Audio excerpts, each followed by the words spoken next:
Assalamualaikum dan salam sejahtera. Dulu, kalau anda nak dapatkan maklumat tentang pandemik COVID-19 dekat Malaysia ni, anda kena refer ke banyak tempat. Contohnya, kalau anda nak tahu pasal kes positif harian dekat Malaysia, anda kena tunggu pengumuman DG Syam. Lepas tu, kalau anda nak tahu pasal status vaksinasi, anda boleh pergi ke laman web JKJV ataupun saluran Twitter mereka dan mereka akan update dekat situ. Tapi sekarang tak lagi sebab KKM mereka ada lancarkan satu laman web. Nama dia COVID Now. Laman web ni kan dihimpunkan ke semua maklumat penting tentang pandemik COVID-19.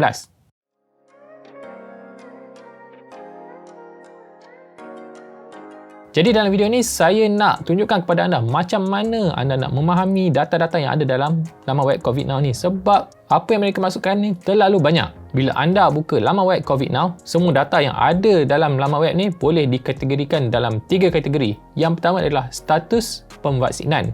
Yang kedua adalah status kes positif dan yang ketiga adalah status kematian. Ada macam-macam data yang anda boleh ekstrak daripada COVID Now ni. Dekat homepage ni saja sudah ada macam-macam data yang anda boleh tahu. Saya tunjukkan kepada anda. Yang pertama, layout website ni mungkin berbeza kepada anda yang tengok dekat skrin telefon kerana ia jenis responsif. Saya tengok laman web COVID Now ni melalui saya punya laptop, tapi dia punya kandungannya tetap sama. Kita mula daripada bahagian atas. Bagusnya laman web COVID Now ni, dia disediakan dalam 2 bahasa. Itu anda boleh tukar dekat bahagian sini.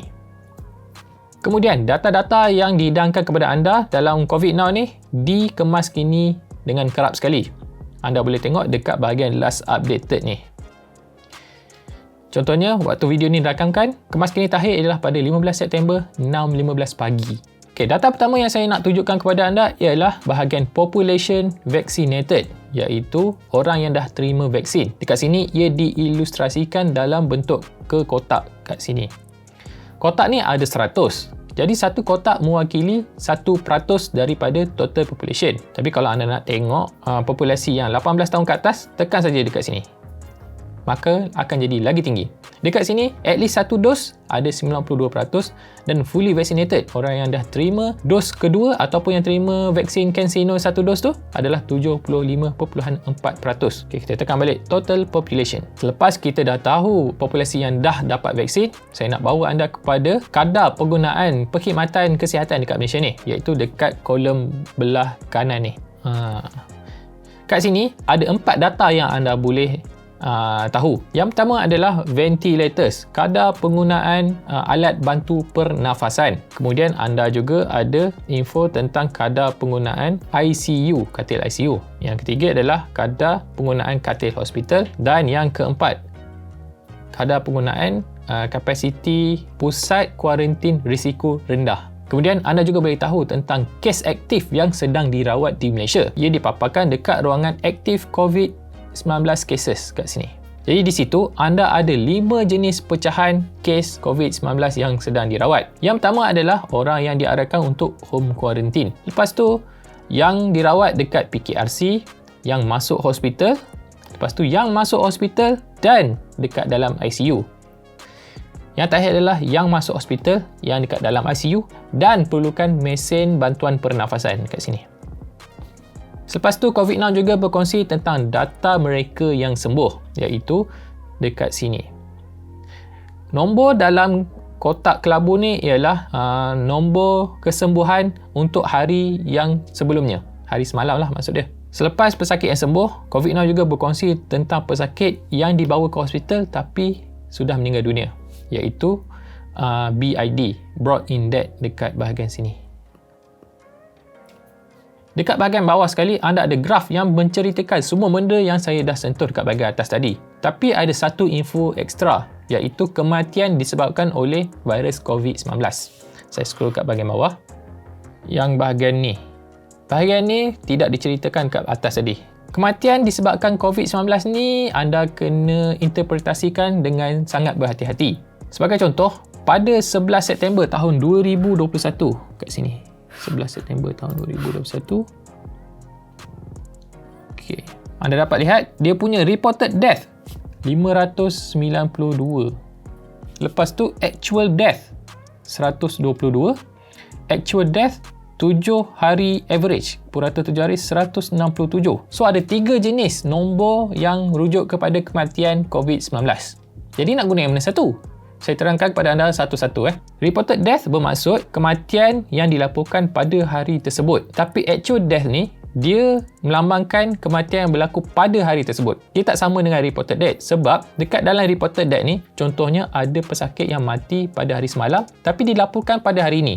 Jadi kematian tu akan masuk dalam statistik hari ini. Tapi sebenarnya actual death tu, nombor dia akan masuk ke hari semalam. Jadi sebab tu untuk 11 September ni, dia punya reported death dia tinggi sebab ada backlog. Sebab apa ada backlog? Sebab kaki tangan KKM dia tak ada tenaga kerja yang cukup untuk masukkan rekod ni. Itu satu. Nombor dua, kalau nak klasifikasikan kematian ini di bawah kematian COVID-19, mereka perlu ikuti SOP yang sangat ketat. Yang tu saya boleh tunjukkan anda dalam satu dokumen yang diterbitkan oleh KKM dekat sini. Saya padam. Okay, saya zoom in dulu. Macam mana nak zoom in? Sini. Yang ini dokumen daripada KKM, tajuk dia Classification of COVID-19 Death for National COVID-19 Death is Statistic Ministry of Health Malaysia. Kita pergi ke page bawah dia. Kita akan dapat lihat KKM punya flowchart macam mana nak klasifikasikan kematian tu di bawah COVID-19. Kita tengok dia punya garis masa dia. Oh, ini besar sangat. Saya keluarkan sikit. Okey. Anda dapat tengok dekat sini.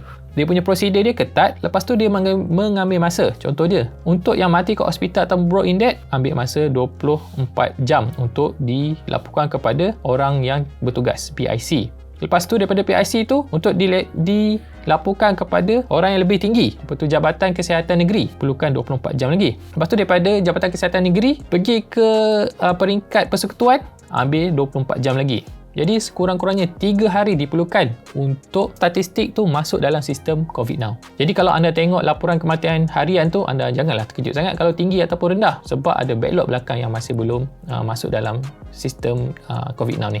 Okey, kita kembali semula ke laman web COVID Now. Tadi saya dah ceritakan kepada anda daripada awal punya last updated, lepas tu kadar vaksinasi, kadar penggunaan perkhidmatan kesihatan, kadar kematian. Sekarang yang bestnya tentang laman COVID Now ni, dia bukan setakat paparkan statistik untuk seluruh Malaysia. Kat bahagian atas ni anda nampak ada satu drop down menu.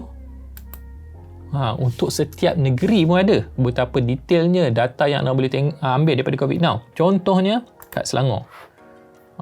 Dia punya data, dia punya layout yang sama tapi untuk Selangor saja. Menarik kan? Okay. Lepas tu, kalau anda nak dapatkan data yang lebih mendalam, dekat sini ada sediakan. Contohnya, dekat bahagian atas ni ada 1, 2, 3, 4, 5, 6, 7 pilihan. Dekat sini, vaccination, kategori 1. Sini, kematian, kategori 2. Dan ketiga adalah status kes positif. Nampak? Ada 3 kategori seperti yang saya cakapkan dalam intro tadi. Jadi macam mana? Power tak laman web COVID Now ni? Jadi gunakanlah sebaiknya. Tak perlu lagi nak selongkar Twitter, pergi ke laman MKN nak tengok maklumat baru. Masuk saja COVID Now ni. Dekat telefon, dekat komputer, laptop, semua boleh. Asalkan anda gunakan pelayar web. Saya harap video ni membantu anda untuk memahami keadaan pandemik COVID-19 dekat Malaysia. Kalau anda rasakan video ni berguna, share video ni dengan kawan-kawan anda. Jangan lupa ikuti kami juga dekat YouTube, lepas tu Instagram, Facebook, Twitter, TikTok pun ada. Baiklah, saya jumpa anda lagi dalam video saya yang seterusnya. Assalamualaikum.